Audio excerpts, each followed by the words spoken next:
And I'm Derek, and this is my first time watching Star Trek: The Original Series. We are watching the whole thing on Netflix together and talking about it a little bit. Are you ready to start? Yes, Ian. 3, 2, 1, engage. So, Miri. Miri, or as I like to call it, Space Peter Pan. I don't get Space Peter Pan, please. They're the Lost Boys. All of those kids are the Lost Boys. Kind of see that. I mean, they're all just they're ageless. Well, not ageless, but mostly they're just ridiculously old. They're kids. They don't have a concept of reality, even though at 300 plus years seems a long time to just be willfully ignorant of. 300 years of the post-apocalypse, yeah. This is one of many identical to Earth-like planets that existed in the original series for some reason. There's definitely supposed to be some, but I happen to know that when you say identical to Earth-like planets, you don't mean just in their status. You mean actually Earth. Actually Earths with identical cultures and histories to a point.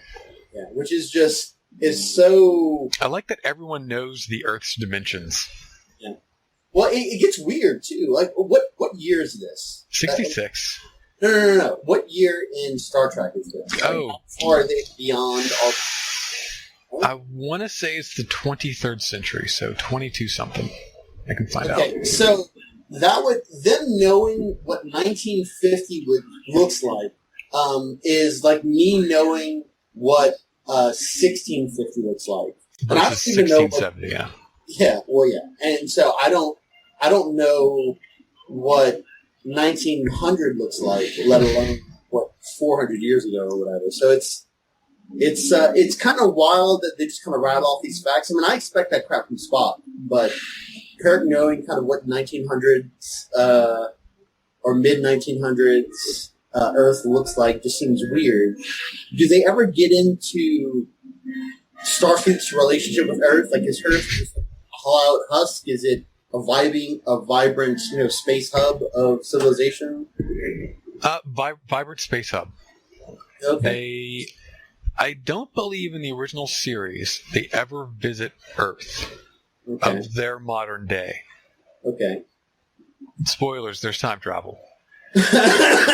Yeah, it does seem as if you can't do science fiction in this era of television without time travel of some kind. Yeah, it's a good spice. It's a seasoning they use.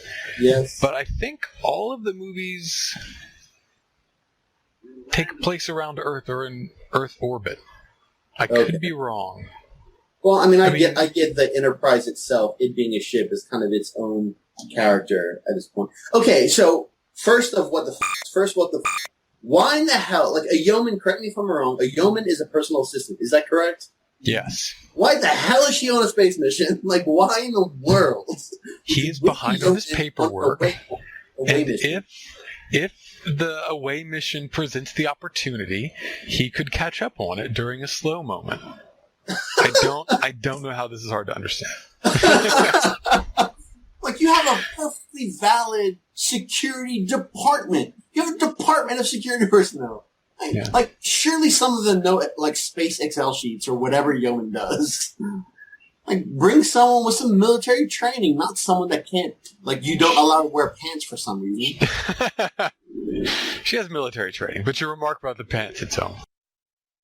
I noticed these cars. I guess these cars are contemporary to the 60s. And this is, of course, an example of them reusing another set that was available that week. Of course, this is the Fallout 3 set. I do kind of like how they make kind of these snide remarks about Path Earth. Like, they're just kind of, oh, look how primitive and this is. Yeah. I kind of like that self-referential thing. It's kind of, I don't know how to explain it. Take this, Spock. I'm going to want it later. Yeah, what is this? Like, he's smart. Take that, McCoy. I'm going to want it later. Nobody gets it. That's good. And then McCoy's thinking, oh, poor bike, poor person that has a bike. I don't know what he's thinking, why he's so enraptured with his bike. I believe he's thinking about dead kids. It seems like something he would do. Yeah.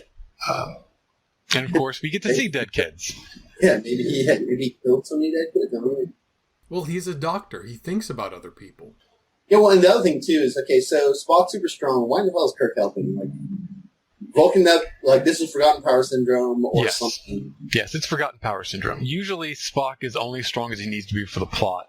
He's only super strong when it has to become central to the plot, or it's just super important. And you have to have tension to struggle, and it keeps the pace up. Because right now, the central action has been a tricycle, so... Yeah. Well, what I attacked by find a is zombie. weird is, okay, yes, we've just, like, assaulted you. We just performed aggravated assault. Like, now let us be compassionate. It's just really weird. He was wild and attacking them, and then he stopped becoming violent, and he started acting childlike. And there's no animus on their end. Well, yeah, and I get that. It just, I don't know if I see that person just becoming so docile. I mean, I guess so. I guess the whole I've been knocked to my senses. It's good makeup, by the way. I don't like this makeup. It's just really? It's just like a layer of latex with. It looks more like a burn victim than like a old diseased person. The only flaw in this is the same thing that happened with the Dawn of the Dead remake, where there's a flash where you can see his belly button and it's just regular skin. Yeah. Yeah. I saw that. He's dead, Jim. Anytime I hear McCoy say dead, I'll say he's dead, Jim. That's fair. It's gonna happen. It's iconic. I don't know why it doesn't happen enough. Yeah. And so then it becomes a weird aging disease instead of weird blotting disease. But whatever, we'll get it worked out. Yeah, and so here we got... the red shirt who's smart enough to run, both of them. So, all of the paper-thin plot holes, or plot elements, where there are children who've been alive for 300 years and they're still alive. And this place is pretty well decrepit, but I don't think it's 300 years decrepit. I think once you get past that...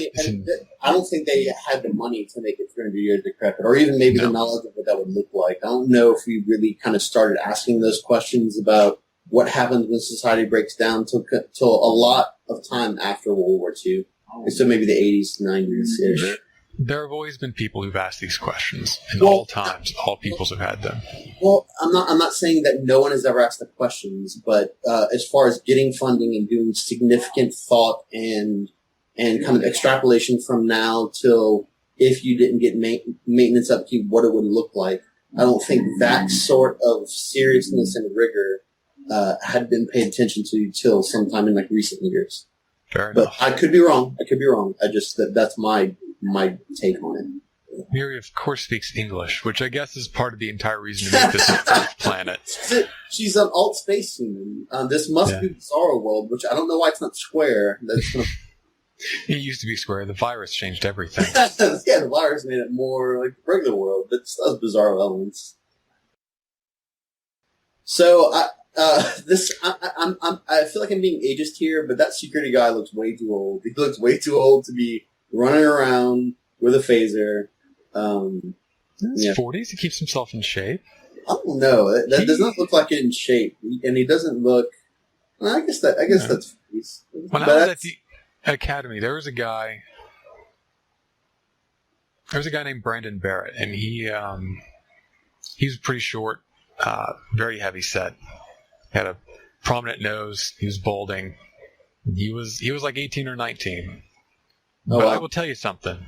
I was a hell of a runner. Yep. Very proud of that fact, and I was fast even for the academy. So this guy on our physical readiness test, we ran 1.5 miles.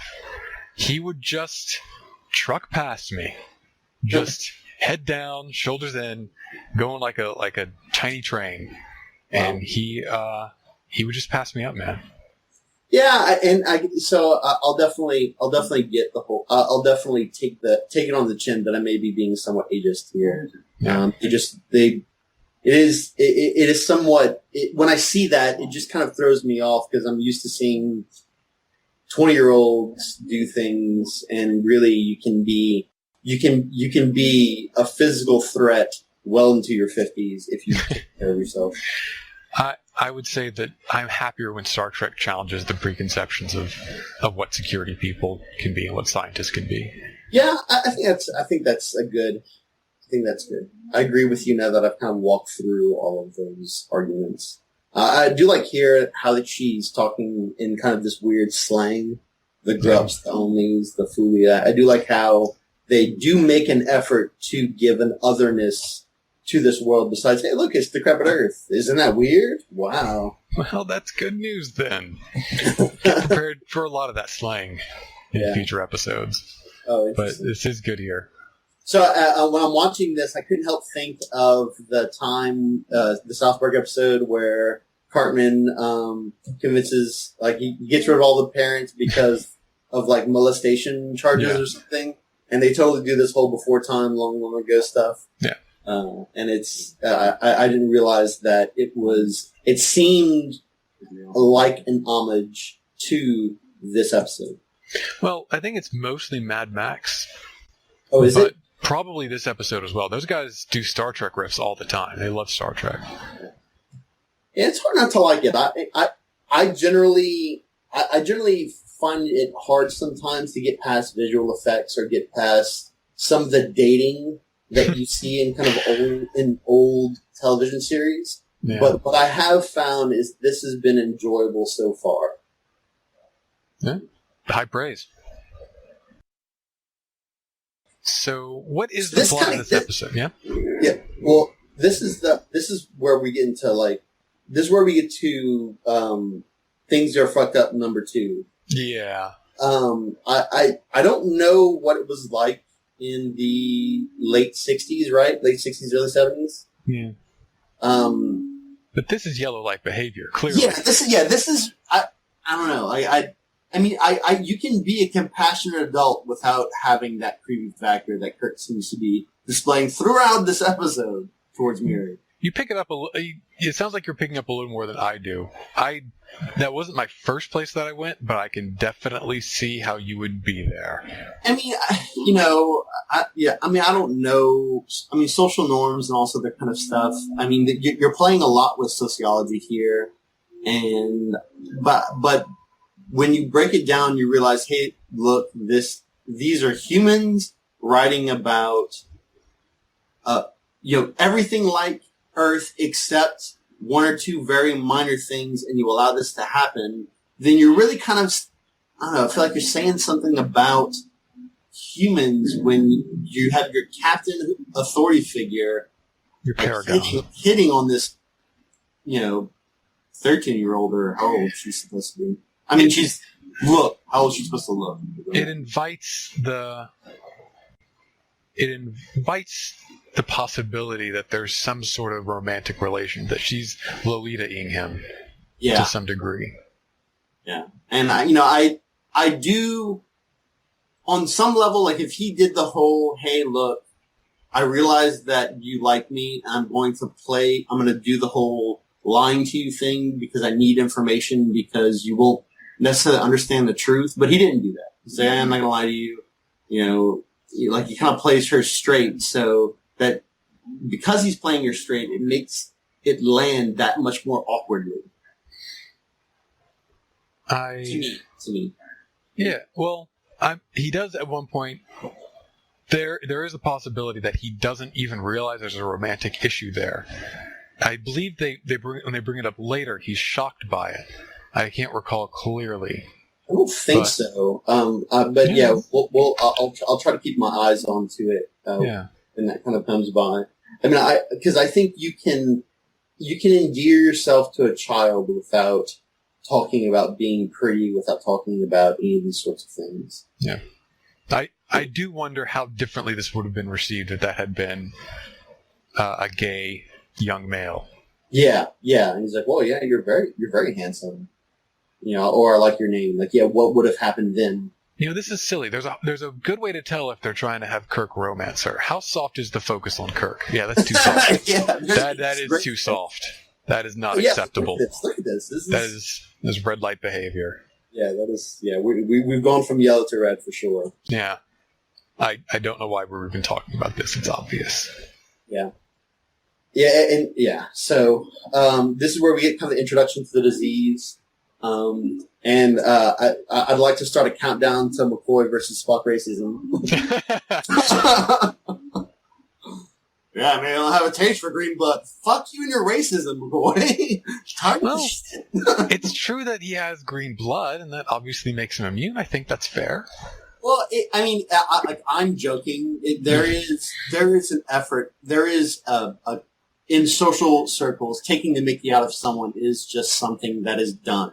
There's a good natured way to do it, and there's a dick way to do it. And in all fairness, as much as I like to rip on McCoy for just many things, it does seem as if he's being genuinely good natured, if maybe somewhat callous sometimes. Overall, good natured, I think. Yeah. Well, having trouble getting Janice Rand to do things, maybe she shouldn't be on this away mission. But this is Grace Lee Whitney's last episode. She appears in Conscience of the King, which is a great episode, but her part in it's minor. And I think we've given up on any sort of deeper meaning to this episode, so I'm just gonna do this whole little bit. So the deal is that initially, when all the publication was put out, Kirk, Spock, and Janice Rand were front and center for the advertising for this. Okay. And she was considered to be a headliner, one of the central parts of this. She signed a contract, I believe, for 13 episodes. Okay. And she's actually 1 year older than William Shatner and Leonard Nimoy. Okay. She had, I believe, 2 kids. She's a single mom in L.A., just trying to be an actress. And so she gets Star Trek, and this is a big break for her. Yep. And of course, all the women wear these little... Yeah, skimpy dress things. Right. So, one of the things she wants to do to keep that is she takes weight loss pills, amphetamines, to stay slim. So, right, it's only noteworthy because obviously bad things happen. Yeah. So... she does this. She's in a couple episodes. She's as good as anyone else in it. Got to put up with a lot of crap on screen. And I believe after this episode, she meets up with an executive producer from the show, and they talk about stuff and Rand's relationship with Kirk.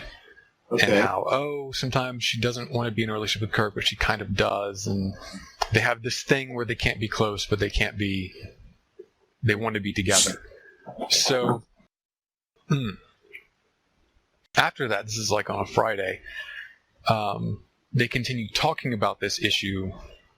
I believe they go to his place and he sexually assaults her. Oh, wow. So... Jacked up. So she spends the entire weekend just drinking. And I don't know if she does drugs or not. Yeah. But she definitely tries to deal with that. She said she looked horrible when she came in for Conscience of the King. And it was then that she learned that her contract had been bought out. She was off to the show. Oh, wow. So he knew already that she wasn't going to be around, so he made his move but knowing that she wasn't going to be a part of the show anymore. Or he had the power to get rid of her as an inconvenient and stuff. So the official story, which is slightly less shitty, is that they wanted Kirk to be with more females, and this weird relationship he has with Rand. I said it's less shitty than sexual assault. Fair enough. So they want Kirk to have multiple relationships, but this weird thing he has with Rand gets in the way of that. So they pushed her off to the side so Kirk can have weird relations with Lady of the Week. Okay. Hypothetically. Which says, again, a lot of things about dudes. But anyway, after this, this was a big break. It got taken away from her under the worst circumstances. Okay. And one of the only people who backed her up was... Leonard Nimoy. Let me guess. Leonard Nimoy. How did you know? I knew because he's a motherfucker dude with the conscience. Rest in peace, motherfucker. Yeah. And there was points where she began abusing alcohol. She began abusing drugs. Oh. And she has an autobiography out where she talks about how she had to get past all of that.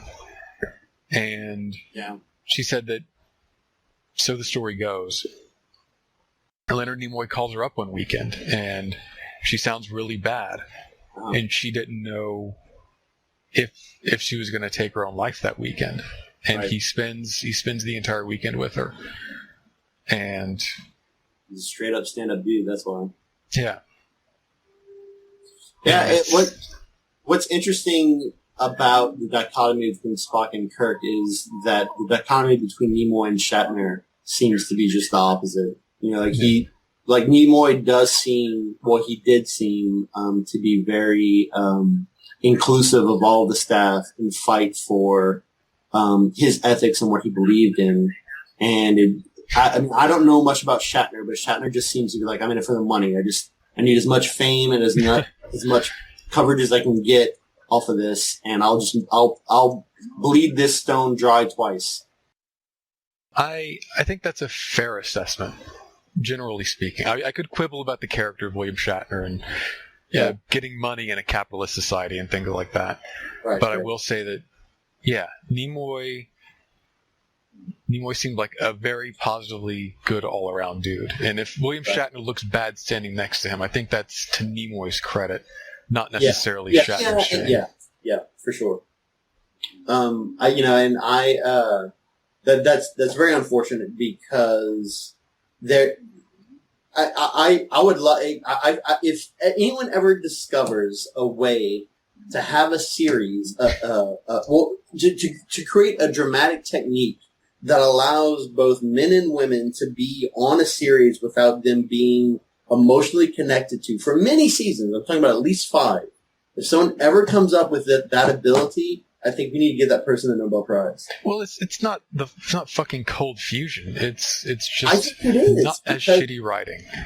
I think the X-Files did a pretty good job of that. I mean, yes, Mulder and Scully became close, and they did eventually make out or whatever, but that was like years in the making. And I hate that as much as the next guy, but they managed to keep a professional relationship for, the regular run of any television show. I mean, I feel like when you allow them to, have sex or have any kind of relationship, you invalidate a lot of what happens before as far as the professionalism, because it gets looked through this lens of will they, won't they. And I despise the will they, won't they lens, and I'm tired of it. And if someone could eradicate it or make it to where people could enjoy a long series without ever having to ask that retarded question or the just dumb question, then I would enjoy that immensely. I could go on at length about that, and I think that is a wholly fair want, and I would like that too. I would also say that it does happen sometimes. I believe in Seinfeld, Elaine and Seinfeld dated either at the very beginning of the series or before it even started, and they had an entire relationship afterwards. Right. And you can put that in the past, but putting the weight on the relationship smacks of a lot of patriarchal stuff. It's lazy. I feel like it's lazy writing as well. It is lazy writing. It's lazy writing that says, red light, Kirk. Easy. It's the same lazy writing that says, once you're in a relationship, your life is over. Once the thing you can do that's interesting with a woman is getting pregnant, and to take these simple things instead of making more nuanced people. Right. And again, realistic people. I mean, it's you grew up with them your entire life. You should be able to write about them. But they're boring and dumb. No, they're not. That's the thing. That's the thing that floored me is that there is a lot going on with regular humans that is more interesting just than the tripe that gets shoveled in kind of mainstream television series, generally speaking. Yeah. But maybe that's just me being pretentious. The plurality of television available to humans. I think plurality is the wrong word. The broad amount of television available to people now, I think, makes it better, where you can pick better things and also worse things, but still better things mostly. Yeah. And it's at some point in time, I think we will get some sort of a la carte sort of thing, but right now, I feel like the cable companies are definitely in their death throes as far as that concerns. Anyway, I could talk at length about that sort of stuff as well, but I guess we have to kind of keep talking about this episode. So back, good, sorry. Well, I was going to say on that note, I believe William Shatner and Grace Lee Whitney both brought their kids into this production. In fact, the little girl that he picks up at the end is actually his own daughter. Okay. And she's like, man, this thing kind of sucks. She was not fun. So clearly, in my space Peter Pan analogy, the guy, that guy, I don't know his name, John. That's it, John. Yeah. Is the Rufio of the situation. He can be the Peter Pan, but he's not. He's less concerned with the playing and not growing up, and more concerned with keeping control. That he's more of a Rufio type of character. And obviously, I'm using the basis for the hook. Okay. Just because there are a lot of interpretations of Peter Pan I understand. Peter Pan, kind of a jerk, but he's he's a super jerk. Yeah, he's not a jerk in the same way that this John kid is. I do kind of like that the kids are ninjas. Yeah, they just hide out of nowhere. They know all the kind of hidey holes and stuff. What about asbestos? Like, this is the 1950s, right? I mean, I'm pretty sure these kids could have died of other things. And this is just... these kids have survived an apocalypse. For hundreds of years, which is pretty wild. And I do have I love this whole piggyback ride thing. Like, that's all that's happening right now is just... Yeah. All right, here's a piggyback ride, and then eventually you'll fall and then die. So the problem another problem that I have with this episode is the notion that when they discover that how old they are, and it's like, yes, but they're still children. It's like, well, hold on, stop.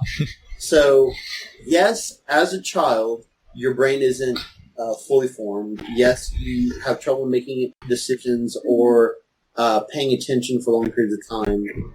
But I like to think that if you had 300 years, you would not be childlike. You would not have that same notion because you'd have to run into the same problems too often to not address them. And also, you do find children who go through traumatic events do have kind of more adult levels of being able to pay attention and not wanting to play, et cetera, et cetera. So, with respect to that in this episode, bothers me a little bit, but once again, that's just me being anal retentive, I think. No, it's a legitimate flaw in the structure of the story and the elements. They're definitely just going, what if they were kids but 300 years old and everyone speaks English and tricycles? Because, Peter Pan is more believable because he cultivates that sense of being a child forever, and it's all about choosing to grow up, and that's kind of where the drama comes in for that story, and kids making adult decisions. And some interpretations of the Peter Pan story have been kind of dark and interesting, but this particular thing doesn't really they're one-dimensional characters. They're one-dimensional children that just make things difficult to increase the drama. Yeah. I don't... what is the point of this episode? Man and his hubris to conquer death. I don't really know. There is no... this isn't... I don't think this episode is really saying anything. I think it's just, hey, wouldn't it be wacky if they found another Earth? And also... if you're going to pull the whole mirrored Earth, not just an Earth-like planet, but look at all these Earth buildings, look at all these Earth children speaking Earth English, I think that you need to do it for something bigger than, hey, weird diseases, old young children. It doesn't. You need something else. I feel like this was just spinning the wheel of writing, and it landed on old children mirror Earth. And he was, all right, let's roll with it. Yeah, no, it does read like a plot idea someone came up with right after they took a huge rip off a bomb. Yeah. What if, the kids are 300, man, and there's a disease, they kill all the adults? What if being old was not really, old? What if you were young when you were old? You ever think of that? Exactly. I want to talk a little bit, and I feel like I may be rushing it here because I've been wanting to talk about it, but I think I'm going to wait a little bit longer until the plot thickens. Good luck on that. You have to add something to this plot to get it to thicken. Well, okay, so, once again, I find myself at a loss of trying to classify what should I expect from officers of Starfleet. Also, look at this weird like shirt thing. Like if you look at all of their shoulders, like McCoy's shirt, he seems to have something underneath. Yeah. Kirk doesn't seem to have anything underneath his shirt. Yeah. And then Spock's got his all zipped up, so I don't understand why it's what I'm looking at when you look at all this. No, you're right. Technically, they do wear black shirts underneath them. Kirk's uniform code is whatever. Yeah, officially, that's what it is. Yeah. So, back to kind of just what to expect from a Starfleet officer. Later on, Miri, she gets a case of the feels and decides that she's gonna throw a wrench in all these operations, regardless of people dying or her might being able to contract disease. Oh, here it is. I'm leading up to it. Excellent. So,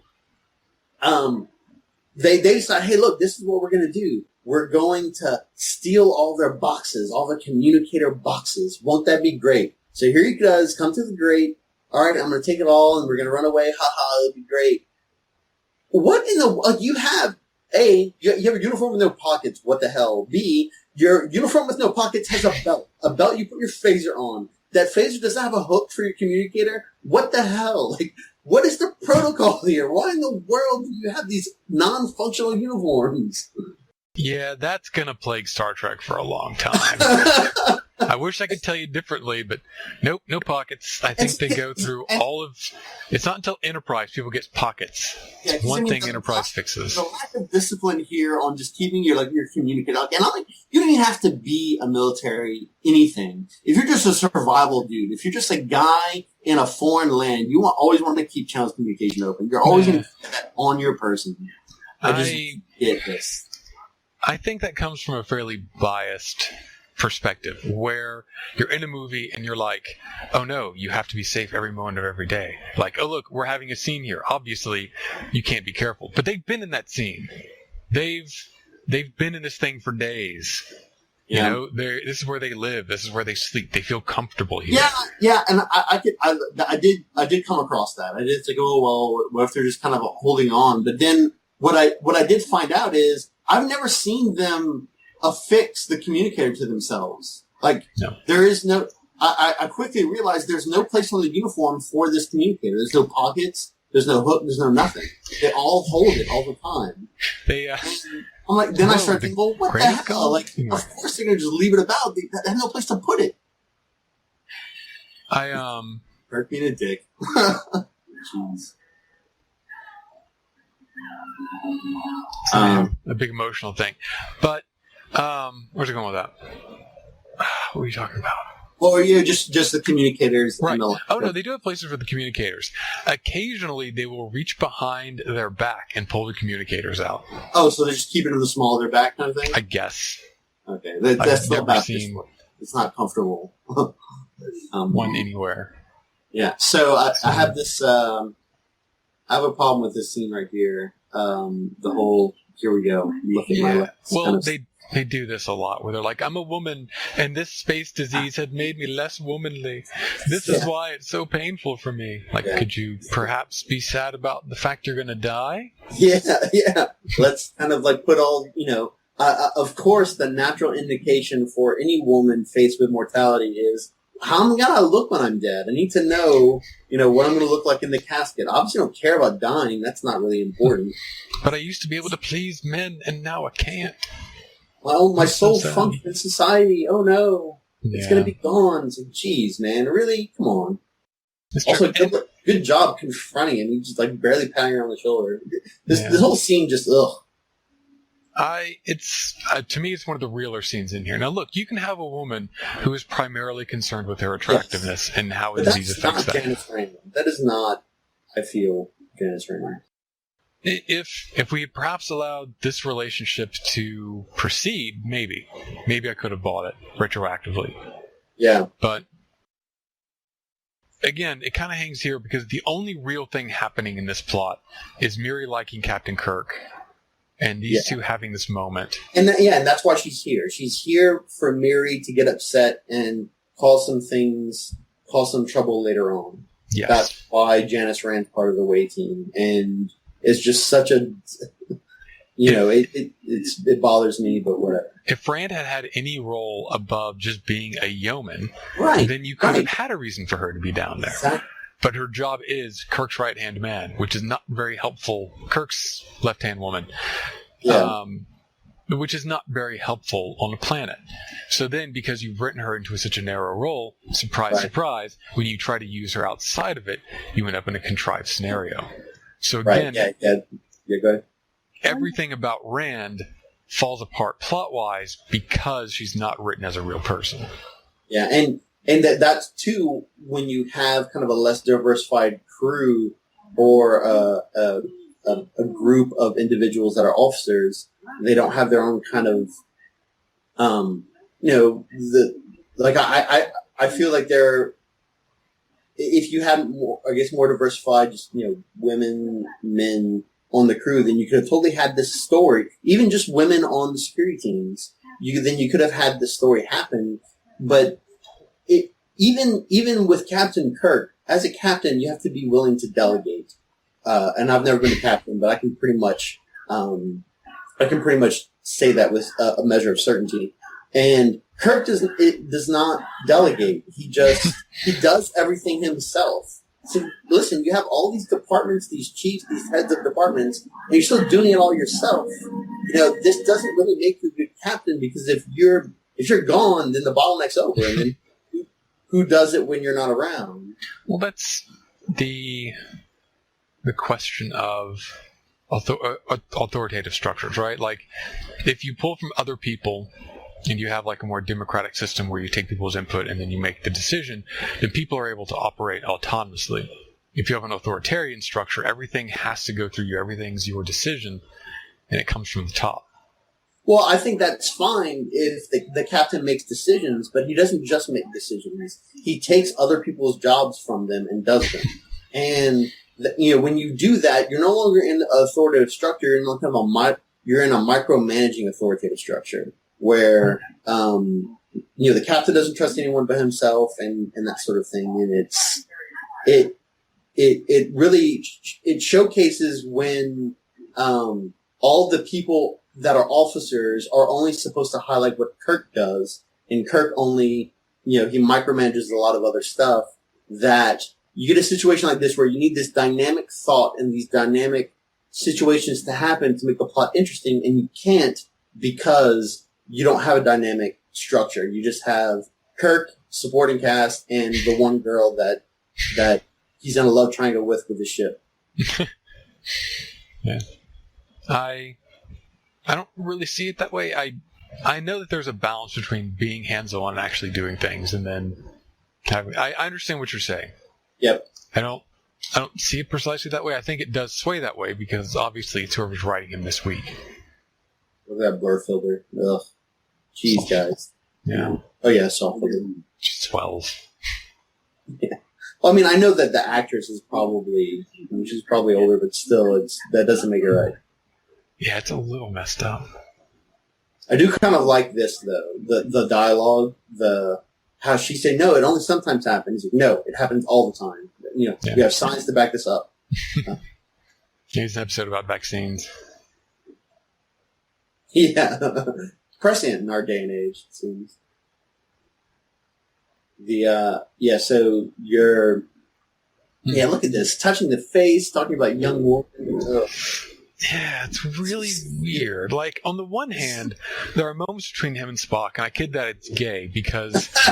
But that's fine. It's okay. People are more intimate, right? Like, there's a different language to say, hey, look, it's cool for these people to be intimate. It's cool for example, dudes to hug or whatever. Yeah. And that's platonic. Yep. Within that context. So...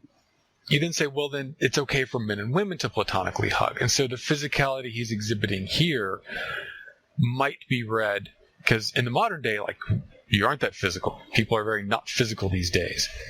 So they're not physical in Western society, but yeah. So you might read that physicality as being romantic, and that's why it's fun to make fun of. Like, yeah. I could go on at length about the toxicity of reading characters like Kirk and Spock as gay from platonic, intimate contact. And maybe I'll do that later. There's a whole episode about it. But in the meantime, that language also means that by erasing the platonic language between men, you erase it between men and women as well. So it might be seen as a regular affection for this date and time, might be read as romantic affection. Well, I think that even in that platonic show of intimacy between two males, you don't do that from day one. Like, she just met this girl, so you build up a relationship, and then you kind of have those intimate situations. But you don't just show up and say, "Oh, I can kind of touch your face and be close to you because you're a girl, even though I don't know you." And there's a way to show affection. There's a way to show concern without doing these things. Yes, we respond to human contact. The kid's got killer boots. Yeah, he did. He's got pretty good boots for sure. He's got the best outfit in this room. Let's be honest. I like. I haven't checked. I haven't peeped the heels on him or not. But I wouldn't be surprised if there are heels. And I don't have any measurements to verify this, but I'm pretty sure Kirk's heels are longer than anyone else's. Probably, yeah. And yeah, so there are ways to kind of show that affection, and it just this jumps over that line and maybe another 2 lines after it, and it's kind of you just cringe watching it. I do like how we're kind of building up to this dark scene where like he just gets like these kids start to just beat him, beat him with tools. And that is the heart of this episode. Really, there's not much to this episode but that scene. Yeah. So why that like exploring that would have been interesting and fun. Like I'm reminded of the Cowboy Bebop episode where they're talking about this ultimate killer but with a mind of a child, and one line is towards the end. And when you really think about it, there is nothing scarier than the mind of a child. Because a child doesn't understand consequences. It understands now. It's the reptilian brain of I either have what I want or I don't. And if I don't have them, I do things in my power to get it. And we usually overlook it because, kids don't have a lot of power, so that's fine. They'll piss them, put them in a room, whatever. Yeah. But with no authority figures and weapons at their disposal, this is what happens. Yeah. Oh, cool. We'll bonk on the head and almost kill this dude. And that's a good theme. That's an interesting idea. It's a rich and good theme, and they just kind of introduce it at the very end. It's like, what the hell, guys? Yeah. I mean, the kids are obviously a-holes throughout this entire episode. This is sort of Star Trek does Lord of the Flies. But, yeah. Like, it's a powerful moment. She should have a broken arm. And look, she's just like smiling. Yeah. It's cool when we beat up grown-ups. Enjoy that. And he just comes out in the face. But what's the theme? What's the idea? He's got blood everywhere. Look at that. Well, I mean, the only weird wound out of that is the blood coming out of his ear. That's kind of weird. And also, look at his hair. Hair completely perfect. It's perfect. I like that the kids are multicultural. That's a big help. Yeah, that is a plus. I'll definitely. It's definitely. It does kind of look like Kirk too. Yeah. Yeah. Well, some of these were his kids. I think he is the one. That's a weird thing to say as they're panning over all the kids. Yeah. Eric's had a lot of work. Well, the one he's carrying is his kid. Yeah. She was disappointed. Why was she disappointed? Well, she wanted to wear like a cool Halloween costume. Like that kid gets to wear a football helmet, and she's just wearing. She's actually in a really nice dress that doesn't have any dirt on it whatsoever. Yeah. You want a foolie? I'll give you a foolie. But no, she goes and she sees that her dad's arms are all. Seriously, f*** that one kid. Like all these other kids are okay. That kid, what an asshole. The bonk guy, this guy. Yeah. Yeah. I Neanderthal don't even kid. get his name. He's just the bong bong guy. I mean, even the leader's name is John, Jahn, according to subtitles. So it's Kirk speeching, where it's like, hey, maybe if you hate a thing that's violent, and then you're violent to hate it, you become what you hate. Yeah. Yeah, like this whole impassioned speech falls flat because they didn't set it up at all. Like you just don't aware. Like they set it up in so long as this scene has been live. But that's it. Like they did not set it up throughout the episode. Like it feels like there's something deeper going on here. Maybe it is about vaccines, but I do like this scenario where Spock's like, listen, all you guys are just regressing to this weird emotion you guys have. I mean, granted, this is great data. This is great data for my emotional experiment that I'm running. But I need you guys to chill out because I'm kind of the chaperone, right? And so I'm gonna go check on the captain. I'm gonna leave this unstable medical doctor to his own devices. And here's you thinking, I know Jonas Salk. I know what he did. I know what he did with the vaccine. He injected himself. That's be what the I'll hero. do. Be the Salk. I'll be a hero. And then he injects himself, and he says, "What have I done? Spock, help!" It's like, you're the risk, McCoy. Come on, man. Don't be a baby about this, McCoy. Yeah. You're either on board with this or not. You know, that's the decision you should have made before you injected yourself. Mm.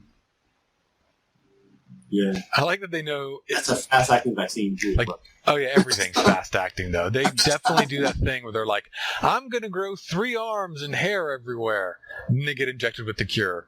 Arms instantly fall off and hair goes away. Like, I don't think anything works that way, guys. Yeah. I think you're ignoring some basic laws of thermodynamics here. Yeah. Spock's like, "Oh no, what has he done?" And look at this guy. The security dude seems fine. Like, what's... He's human, right? Well, there's a reason I don't even think they speak, actually. Because I think they're extras and not actors. Yeah. So, yeah, I pretty think, make a point. I think he's a quasi-Vulcan. So we have a new race. We have quasi-Vulcan that's basically just like a human, but it's not important enough in the scene. There you go. That's his daughter. That was his daughter. Oh, that yeah, okay. Yeah. Also a really disappointing dress. But no, she saw him getting makeup on with his arms, and she was really worried. He's like, "Nah, it's fake. Touch it." And she's like, "Oh, we're doing make-believe." All right. Yeah. Yeah. Get his good side for the camera. Yeah. Oh, and they are doing it here where... Yeah. Do this really tough. Yeah. Well, I mean, that's why Spock's got his hands on him, right? So you can just, like, hold him still. Yeah, but who's holding Spock's hand still? That's... Well, he's being forceful, I think. But I don't know. I don't know. I could be wrong, but that's all really still for the shot that they're doing. That kind of flies in the face of some kind of earlier cinematographic faux pas that I've noticed. But that was a good shot. I mean, with the practical effects you were using, that was a well executed shot. Yeah, for sure. Hey, everything's gonna be okay, guys. It's gonna be all right. He's dead. We never hear from this planet again. Yeah, he's out.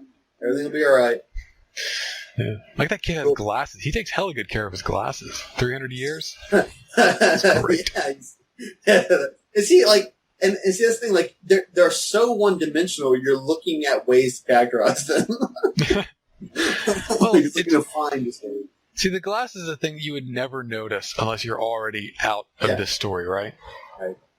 Exactly. Yeah. If the story had pulled you in, you would have just accepted the glasses. But because it's so flat.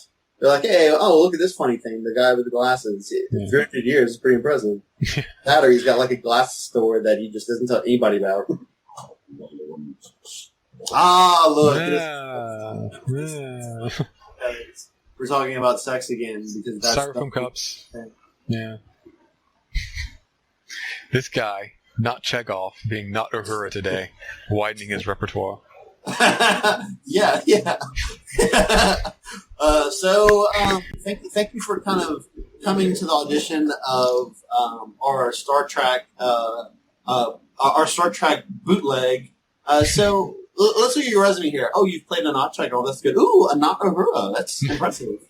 You've been nuts all kinds of things. So I feel like this was sort of a bottle episode that wasn't quite a bottle episode. What do you mean by bottle episode? Well, when they use old sets, right? They sprayed some dust and cobwebs on it. Right. Then they got a broken tricycle from a garbage dump. And then... that everyone had to interact with for a reason we still yet to divine. It's the bicycle, actually, that made everybody sick. It's like, aha, sucker. Like, it's patient zero. It's a pick-me-up grenade. Well done. So... Right, and then when you get back to the ship, you're, like, on the ship for, like, a scene. And that's it. Yeah. So, that's just everything's contained in kind of this very small bubble. With the exception of the makeup and the phaser blast, it's a pretty cheap episode. So for sure. Rated a high school science lab. I can see that. Maybe so. Our next episode, though, is going to be, I believe, Dagger of the Mind, which is the first. You can tell that the female in that episode was a rewritten Janice Rand. Oh, so now we're getting into the not Rands. That's lovely. Well, that's the only one that really comes to mind because, again, she was out and they filmed these things back to back. Oh, yeah. So they just X'd out, as I understand it, they X'd out Rand and wrote whatever her name was. Okay. So, but yeah, still Star Trek, I think one of the black marks in Star Trek history is how poorly Rand was treated. And I think even though Star Trek has gotten somewhat better and has been better and has since gotten worse, I think it is important to remember Rand. So I know that we have had a hard time telling how to sign these things off. Yep. So I would suggest that from now on, we just remind folks to remember Rand as we end these episodes. Agreed. All right. So next week is Dagger of the Mind. Remember Rand.